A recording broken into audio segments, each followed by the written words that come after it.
Hello বন্ধুরা, চলে এসেছি নতুন একটা ব্লগিং ভিডিও নিয়ে।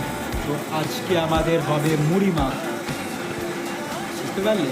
আমি চপ নিয়ে চলে এসেছি, চপ, আর এখানে আমি পেঁয়াজ কুচি নিয়েছি, আর এই বড় একটা পাতিলে মুড়ি রেখেছি। এটাকে পেঁয়াজ, চপ আরও অনেক কিছু দিয়ে ভালো করে মাখিয়ে আমরা তিন ভাই আজকে মানে খাবো। চলো, তোমরাও যদি খেতে চাও তো চলে এসো তাড়াতাড়ি। চলো, পেঁয়াজটাকে আমরা এতে দিয়ে দেবো।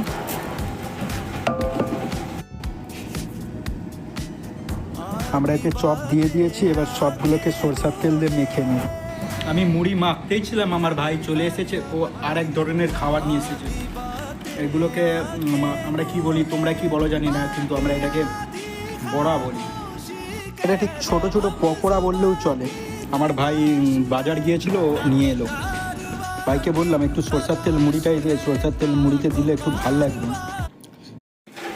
তুই যে ভাই বাজার গিয়েছিলিস, বাইরে ঠান্ডা কিরকম?